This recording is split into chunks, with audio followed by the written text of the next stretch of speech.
Welcome, welcome. This is the Commons, the place where we discuss the culture amongst brothers, amongst friends.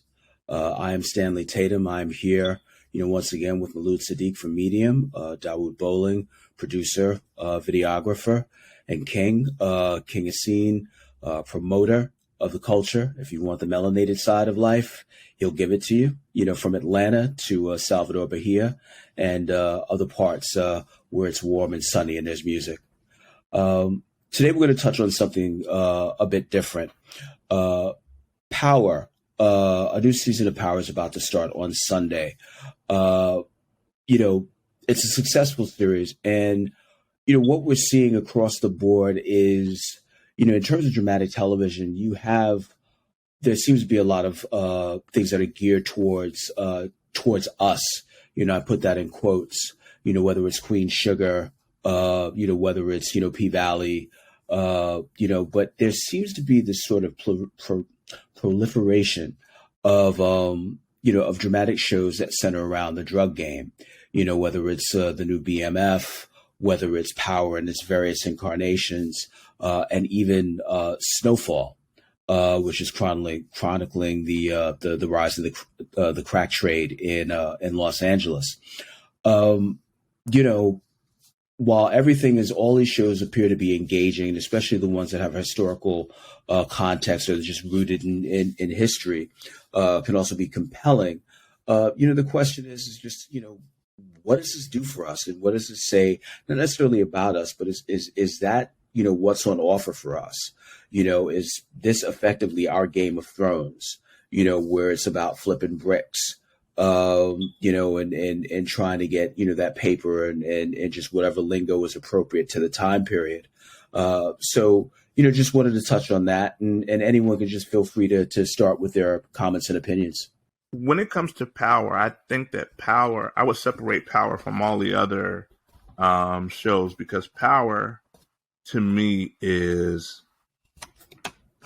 almost like science fiction of drug dealing. It's so unrealistic. There is nothing, I don't put any type of reality to Power. You've got a guy who's dealing drugs, and he wants to get out, but his wife wants him to stay in. That's rare. Then there's a white guy who, I don't know how those two hook up and become close, but the white guy is like the hard guy. Then they don't have like anyone under them. Like they're this big drug dealing conglomerate, and they don't have like a whole slew of soldiers. Like 4 or 5 people under them. It's just a strange, I don't know. It's just so fictional. I can't even attribute reality to that. So I would put that to the side. Then when you have something like Snowfall or BMF, those shows are these are more realistic depictions of what drug dealing is. Like, I know I've never dealt any drugs, but nonetheless, I'm just saying this depiction is more along the lines of what happens. And as same thing goes for, I don't know, Raising Kanan, even though that is of the Power series, that's still a little more realistic. Interesting. I think I'd be interested to talk a little bit about the roots of this interest in the underground drug culture, what the catalyst for this popular interest is. Because something that I heard, I think his name is Joe Munga. He's the director of a Congolese film called Viva Riva. He had mentioned that if you look at the history of cinema, particularly American cinema specifically, there's gangster films have always been the vehicle that a lot of directors have used to usher in other themes and messages and stories. You just take The Godfather, for instance. It was really a film about family, but the gangster context was the thing that made it compelling. So moving it back up to our subject and the vehicles that we're speaking about now in media, there's just this thing now about this common interest and theme into drug dealing. And I honestly believe, and I know you all probably have noticed it too, that interest is really relatively current, about the street hustler and the power and the money and the lifestyle. And Dawood would probably agree with me. If I had to put my finger on what was the spark, I would say it was the Feds magazine first issue that had the cover story with Alpo, not Alpo, AZ. And after that, you saw magazines like Don Diva and all these hustlers from the underground kind of stepped up. Now, all of us, if we didn't know hustlers, we at least heard about them. But in terms of the culture, it's very much an underground fraternity, if you will. It's an underground culture. But as media started to pick up on it, starting with these urban magazines, and then the movie Paid in Full, people started to learn that, and Dowd is going to laugh because it's going to sound like I'm quoting a favorite documentary of ours, Mob Fathers. People started to believe that blacks couldn't organize crime. So now, with the information being out there and their spot basically being blown, because a lot of these people didn't really want to be known to be career criminals and all of this stuff, it's become a popular theme. It even bled its way into music, where everybody wanted to be Rich Porter, Alpo, AZ. Rappers were already doing that a little bit without people knowing, but now that it's out there, especially with the internet and it's these stories, it's just like true crime. It is true crime. There's such an interest in it that it seemed like the next logical step was to create fictionalized vehicles of this lifestyle, if not documentary. Well, not documentary, but a show like Snowfall or a BMF, where you actually are telling the story of things that happened. People knew that these people existed, but they didn't know what actually happened. They didn't know how all the money was being achieved. They just saw them flexing it. Now, the images themselves, they can be questionable because people can get into it and say, okay, yeah, I might want to get into this and live this lifestyle. But the thing is, with shows like BMF, with Power, which now has 5 spinoffs, Ghost, Tariq Part Book 2, Raising Kanan, Force with Tommy, Influence with Rashad Tate, that's played by Lorenz Tate, and shows like Snowfall going into its 5th season, Wu-Tang, an American Saga, which balances some of that, a lot of that street life with the music aspect, and the foundation that really kind of set a lot of these off, which was The Wire, which for the same reasons is that it was dealing with a very realistic and serious problem in a location that people didn't see in Baltimore. And because it was so intense with all of the different seasons that were showing different people do stuff and didn't seem to glamorize the lifestyle, but presented a realistic presentation of the streets, the courts, the police force, the politics, the school system, and how those kind of things intertwined. A lot of times people will use that as the standard because it really kind of deals with it on a much more grounded level. And the black characters in it weren't two-dimensional. We really got into those lives. And I think that foundation, even though it was done by David Simon, who was a reporter and is a white reporter who's from Baltimore, he was able to work with black writers and directors and let the actors do themselves where people connected with them. With that foundation, I think the one thing that might be, that is an interesting characteristic that's good and problematic is that with BMF, Power, Snowfall, and Wu-Tang, Wu-Tang I'd actually put to the side because it isn't as much dealing deeply in the street stuff. It was pretty much a good story, a really well-done story of this incredible, groundbreaking group. But with other ones, BMF, Power, and Snowfall, if they weren't so well done and well executed, well acted, good presentations of the time period. Snowfall, of how it shows that late 70s into early 80s period where everything was accurate, as we were talking about before, making sure everything's correct. Like the best thing about Paid in Full, it didn't glamorize a lifestyle, but it seemed to show everything realistically. How people went, as Biggie would say, ashy to classy, going from being in the street to having money and having a flashy time and doing stuff. But it was realistic to the period. Everybody seemed to have the right cuts, the right expressions and everything. And with Power, it's a little more out there. So I think people like it because it's more fantasy. BMF, from everything I've seen, it just seems to be very realistically and ground-based. It shows the challenges. And the acting and the production of it is well done. Now, with the acting and production in it being well done, is that a problem? Because is that a space that, to get these deeper family stories out, it has to be connected to some kind of gangster or underworld subject? Is this going to continue on? As we've spoken about, the whole thing of the underground gangster character coming up is something that's always been around, whether it be like, the gangster films of Cagney and all the rest of them from the 30s, 40s, and 50s.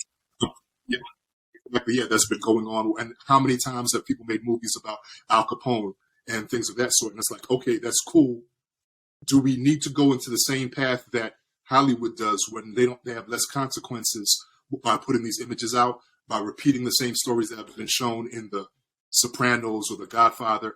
Was there any benefit to the Italian American community from these type of presentations and stereotypes? And how is it going to affect people otherwise? Do there need to be more stories, or do they need to get more in depth of the problems? So that's my thing. That's a conflict of like, how is it really affecting people?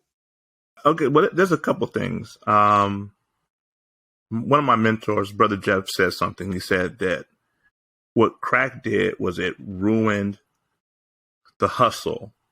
He said before it was crack, you had pickpockets, you had pimps, you had, three-story men, you had, people who did not carjacking, but just any type of car larceny. Mm-hmm. He said, but once crack came in, then everyone started focusing on being drug dealers. So the same thing to me applies to storytelling. Like, because you had mentioned The Wire. Well, The Wire is actually, at first it goes homicide, life on the streets, which was more of a fictional. I mean, it was Baltimore, but the crimes, you could solve the crime in 30 minutes because it's network television. But then when you had The Corner showed exactly what it's like for a family to be destroyed by drugs. And from The Corner, you have The Wire. Mm-hmm. So that same type of development to me exists within the way that these shows have been. Like, These shows, although they show family and how family is affected, it doesn't show the destruction of the family. It doesn't show the destruction of the neighborhood. Like, when you watch The Corner, if anyone can pull it up again, because I think it's on, you can go on YouTube. You can see they show how the block is beautiful at one point, because they have a flashback to when the block was beautiful and the homes were beautiful and the neighborhood was beautiful. And then they cut to like the neighborhood destroyed and family being separated and children having a hard time walking the streets. And that to me is a proper depiction of what living in that life was like, as opposed to when I watch most of these shows, it's like yes, it's happening. And yes, that there is the reality of these drugs being sold, but I don't really feel the peril of what's happening in the neighborhood and what's happening to the families and what's happening to the people. So I think that since the whole drug dealing thing has become so popular and the gangster thing has become so popular, I think that every vehicle has to go through that or the music industry. It's like it's one or the other. It's like, you got, what's that, Queens, the show Queens, now they're in the music industry. You've got Empire, music industry. It's just the ways that we tell our stories have become so limited because of the things that we focus on. And I think that has all gone in the same direction as crack. Okay. Go ahead. I was going to say one more thing to that, too. it's also interesting to me that now, where if a person is selling drugs, they're not going to be making the kind of money they were making in the 80s. I think that now you hear so many more people rapping about like drugs and how they making so much money off of drugs. You have all these shows about drug dealing, and there's not that kind of drug money out there anymore. So that to me is like a red flag. Like that to me is something that makes me say there's something a little strange and a little off about this. Right. Okay. Yeah, but it's it's to piggyback on that. You look in, especially once we got around to the mid '90s. I think the New York Times had done an article on sort of like folks who work in the corners and the low level dealers, and basically they had analyzed. It's just like they're making minimum wage. Right. At the time, so something that could be like $4 or $5 an hour when you get right down to it, and McDonald's and some places are already offering that. So what exactly is it that's being sort of like sold to us? I mean, and the allure. I mean, especially now when you've got folks who can you can make your meth at home. Now it's also we're not just talking about things that are imported from South America. Now stuff's just being made at home, or people are even going for the synthetic things that are prescription drugs. So just who's making money like that. One thing that I also want to touch on, I've got to find the article and I'll send it to you all. Somebody had noted when it comes to stories, whether it's stories about, whether it's drug dealing or someone adapting, a story about whether it's drug dealing or like, urban, this type of urban crime and things like that. You find that the most of the people who are doing it were obviously, college educated, who didn't necessarily live that life.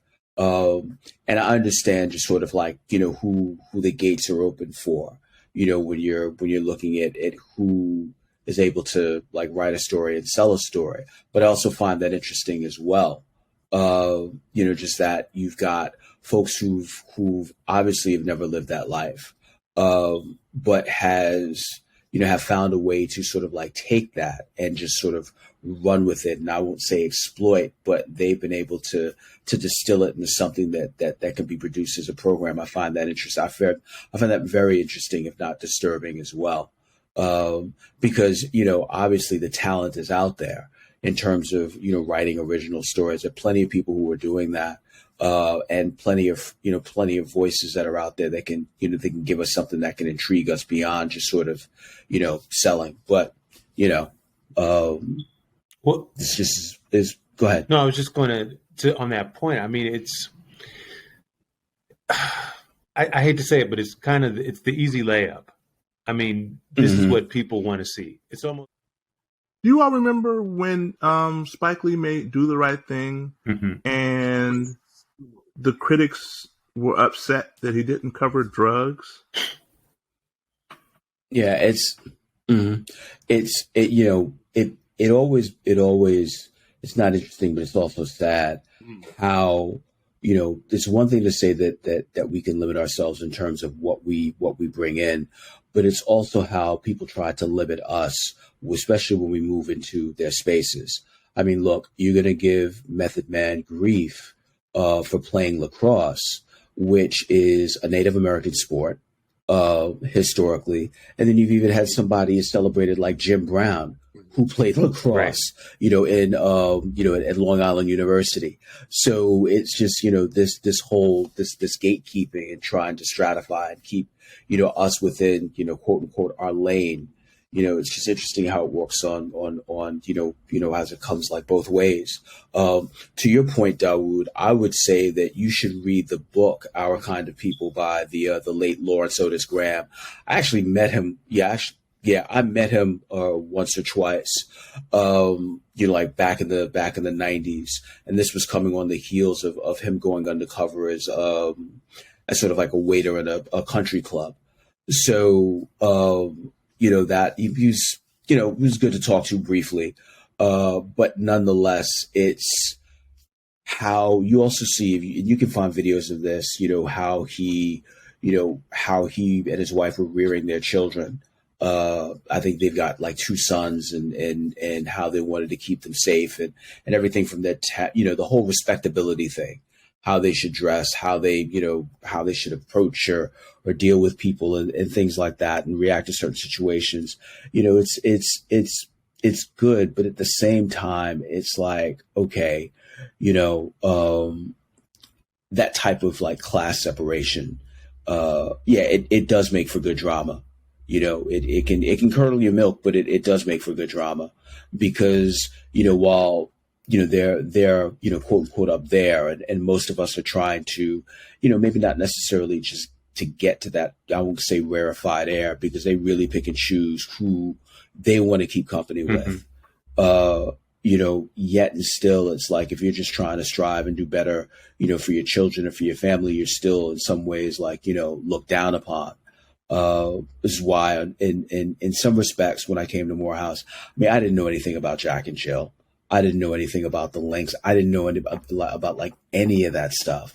I'm someone coming from East Harlem who's going to a school, and let's put it bluntly, this is some place where my mother dreamed of me going to. So, and in some ways, I think it was funneled and steered there. Glad I went.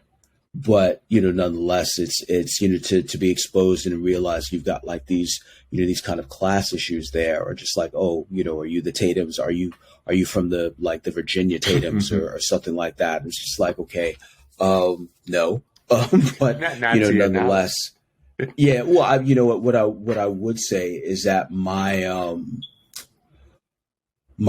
grandfather, I think when he was, and his father, they were from Virginia. I actually had, I was working in a law office back in the 90s, and Bill Tatum, the late Bill Tatum from the Amsterdam News, had called. And he was leaving a message for one of the partners, and he was just like, "Oh, just what's your name?" And I said, "Oh, my name is Stanley Tatum." He was like, "Where?" It's like, "Yeah, I'm Stanley Tatum. My mother's Jacqueline Tatum, originally from." He's like, "Bullshit. There are no Tatums left." It's like, no, a lot of us, from Blackshear, Georgia, But it was a good conversation. But no, to deal with those kind of, with that kind of, who are you, or who you, it's just, that kind of curdles my milk. And it's something that, but yeah, it's compelling because in some respects, you want to see people that high brought low. And that makes for good television. It does. Now, I brought up that Spike Lee do the right thing for a reason. If you've seen the documentary about the making of Do the Right Thing, they show the Nation of Islam clearing out crack house, and then also they have a sister who Spike Lee employs who's addicted to the drug, and they show through the documentary her struggles. But despite all of that happening, despite the fact that they had to clear out a crack house, despite the fact that there is a sister struggling on drugs, Spike Lee doesn't touch on it when he makes Do the Right Thing. And then when Spike Lee doubles down and he makes another movie, Mo Better Blues, after that, also in the height of the crack epidemic, there's no mention of drugs. There's no sight of it whatsoever. So to me, that's very similar to how when those things were happening, the rap music didn't reflect it. So now that we've moved beyond that time period, and now that we've moved into an era where most children aren't growing up walking down the street stepping on crack vials, and most kids aren't growing up like seeing like needles and stuff in the playground. But now the music and the shows depict it as if it is something that is happening right now. So that's why I want to go back to that, because if you look at 1990, you've had movies, you had just a wide variety of movies made by Black people that did not touch on drugs and did not deal with that. And Black people went to see those movies. So TV shows. We had Living Single. We had, In Living Color. And these are, so if in the height of it, we were able to tell a wide variety of stories and people were interested in seeing those stories, why is it that now we have to use this vehicle to attract people to the product that we want to give them? I hate to say it, but I think that, because it's like when Chris Rock, I just thought of the joke where Chris Rock said, everybody want to blame the media. I think that it's the nature of the industry in a lot of ways, because when it comes to Black film and entertainment projects, there's going to be ebbs and flows. There's going to be eras of popularity and then eras of, a dearth of content. And a lot of that is determined by the industry, because you can tell if they want to keep certain content going outside of the Black community, they will. And maybe it's because there's more of a market for it. Maybe they would probably say that it is. But I know that cats like Spike Lee, in the era of Eddie Murphy, was very clever and intentional about the type of projects he was trying to put out there. And when he did it, and when he achieved those goals, it gave him the opportunity to do more because he was hot. Like there wouldn't have been a School Days, Jungle Fever, Mo Better Blues if it wasn't for She's Gotta Have It. But he did that really slick. Just like Steven Soderbergh did Sex, Lies, and Videotape, it created an opportunity for him. Spike doing She's Gotta Have It, it created an opportunity for him. And then there was a wave of Black film on the back of that with the John Singletons and all. So you're right. Spike did his thing and we were interested in it. We wanted to see, well, what's this Matty Rich kid got? What does John Singleton have? It was for a while, but then after a while, the industry, after that wave, became less interested in funding those films. They didn't see them as the hot ticket anymore. So they were like, okay, well, we're not going to fund this. What else y'all got? So I'm not, I don't want to try to chronicle what happened in between then and now, but we know that right now, the hot ticket is Black gangster, urban, and that's been around for a minute too. I mean, if we were to say what happened in between then and now, it was a lot of that. And now this is another version of that. You've got stars, and what have they got? Black Sails, Outlander, Da Vinci's Demons, and all these other very European, very high budget shows that are trying to do a kind of an experimental Game of Thrones type thing. Game of Thrones is blowing up for HBO, as expensive as it was, and kept people subscribing when they had to compete with Netflix and everything of that sort. It worked great for them for 8 seasons. So Starz is trying to do that. They're putting all this big money into productions they canceled. But it's coming back. It's coming back on another platform. Power comes along. I don't know if it's a very gritty gangster type thing. And you can see, I remember the first season coming by Assine's house and checking it out. And I was just like, okay, this is kind of cool. There's certain elements I think they need to get together. But as it progressed through the first season, especially to the second half, I was like, this is pretty good. This is really interesting. Empire comes out a few months afterwards. And, there's the whole debate of like, okay, what's going on with all these gangster shows? Who's biting off of each other or whatever? Empire is good for about 2 seasons until they started getting into some other real funny stuff that made me drift off. Power, second season, gets better and deeper. Third season, I'm in it. And that's when the whole world is getting into it. And that whole more basic, gritty stuff along with the soap opera aspects of it makes it more interesting. So Power becomes a phenomenon on Starz. It becomes the juggernaut that turns Starz through Lionsgate into a big billion-dollar company when it might have been, a much more like third-rate thing before. And because of that, because of what 50 Cent was able to do with Power, he turns them into a force where they have shows that are competing even more in paid cable. And he pretty much put that whole studio on his back from doing it. And so when he was getting ready to leave, he did as he's done because he's been very good with the hustling and with the deal negotiating. He's like, yo, look, y'all going to have to give me a big deal, me and Ablo a big deal, because we can take our product someplace else. So they eventually cut him a big check and sign him to a contract to do more all of the rest of his franchises under them, and it keeps them big. But then later on, Star sells and Lionsgate. Star sells themselves over to Lionsgate for something like $4 billion. Now, I don't know if 50 Cent got any of it or if he had shares in it, but just like he did with Vitamin Water, it was something that the force of his franchises and his speaking to a specific audience was able to connect with people and influence the business. So we have to look at that and say, okay, there definitely needs to be more varied stories that people come with.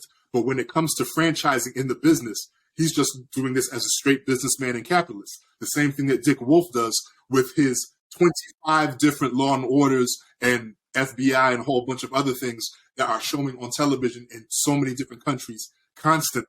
So it's like it's not going anywhere when it comes to power and the Star stuff. But we have to kind of say, okay, how would you market and show these different sides? Like, I like Our Kind of People. I'm going to check the rest of the season. I wonder how well it's doing and how far it's going to go, because it presents dramatic sides that are out there, but I'm not sure if it has the buzz or the ratings that people should catch out there. Like, I think if it catches properly, yeah, people will see that it's interesting. It deals with the story. It doesn't overly glamorize this bougie Black environment. It shows the flaws and some of the benefits of what they had to kind of struggle to do to even get the money. They talk about people who were working as under slavery, under these people who finally were able to buy land and to be able to turn that into businesses that they created there. So I think there are elements of Our Kind of People as a TV show that are interesting. Yeah, like you had mentioned, Stan, they have Otis Graham's name on it. I didn't know that he Chicago. Yeah, thanks for the information. I didn't know that type of thing. But they have him on there credited because it had come off of this book. And I remember, and the scene remembers this. I don't know if it was on one of these daytime TV shows, whether it's Oprah Winfrey or whatever.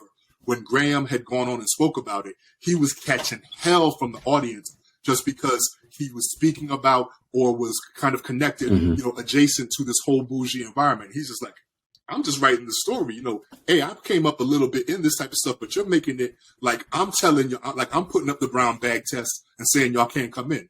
I'm not saying it. I'm saying this is a reality. This is what happened, and this is what's going on. And I think it's a story that needs to be told. I wanted to add on Daoud's point that shows like Wu-Tang and American Saga, which reminded me a lot of the Jackson series, has a lot more emphasis on family and overcoming negatives into positives. But the hook, I think, is the music. I know for the Jacksons it was the music that they had done was the thing that kept us engaged. And that's what did well for the New Edition story and the Bobby Brown story. You do have to have a hook. I just think that you want to be clever about it. Spike Lee was clever about it. Like his Mars Blackman character was very strategic to get us to watch, even though we were all going to watch. We were all on that track of being young urban professionals. But when it came to the community, he very wisely created a character like that. And that character has resonated, might have even been a little bit based on Flavor Flav a little bit. But all that to say, I think that when creating, I want to see more diverse content, but you have to be wise and intentional and clever to get in the door and stay in. I only have one thing to say, and that's watch Dope Sick. Watch Dope Sick, and then watch the shows that we produce, and then tell me if you get the same type of effect and feel from watching that show as you get from watching our shows. Okay. Well, all right, great. Okay. Go ahead. No, I was going to ask a question. Is Dope Sick, that's produced by someone not Black? That's right. Okay. If it was a Black show produced by Blacks, would it be something that the community would be interested in, or would it? What do you think? Well, it wouldn't. It wouldn't be Dope Sick because they wouldn't be in West Virginia. They wouldn't focus on the salespeople. They wouldn't focus on the doctors. They wouldn't focus on any of that. They would focus on the people who were selling those drugs to the people. So it would be a completely different show. Okay. Yeah. Again, it speaks to how, say, when crack was prevalent, or crack was an epidemic. As Yvette Carnell said, we didn't get treatment, we got jails. But in dealing with the whole OxyContin bit, as far as Dope Sick is concerned, yeah, this is a different type of epidemic. You're dealing with prescription drugs. You don't have that kind of stigma. So now, for some reason, because of it, the victims' lives are you can have that quote unquote emotional investment, or at least they can, or at least a sympathetic ear.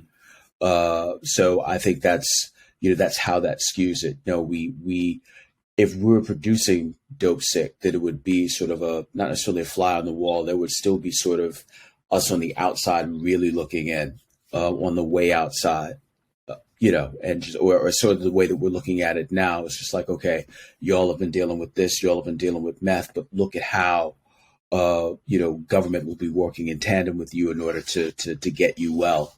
Whereas, when it was us, we got handcuffs, and we got weaponized and militarized police. So, but nonetheless, I've heard a lot of good things, and Emily, you talked about it as well. So it's definitely a show worth checking out. So, gents, I want to close this off for now. Again, thank you all. It's always a blessing to talk to you all. And hopefully, for those of you who are watching this, please chime in with your comments.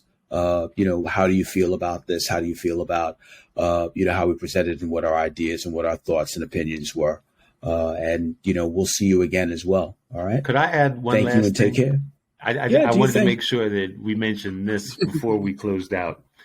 Godfather Harlem, a show that I like a lot, because it covers a lot, even though there's some embellishment, it covers a lot of historical things that happen in the community and the awkward relationships between the races.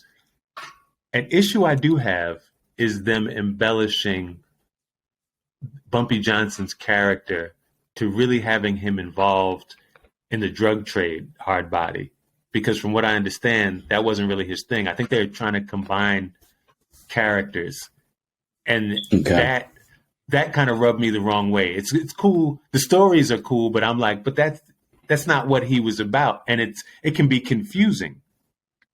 Right. Because he's playing a hero. And that, you notice that happens in a lot of these shows. Is Big Meech, is he a hero? Is Ghost a hero? Maybe they're anti-heroes. Anyway. Yeah, the protagonist. Yeah, anti-protagonist. How about that? Yeah. All right, gents. That's it for here. Everyone, we will do this again soon. Stay blessed, and we'll see you soon. Peace.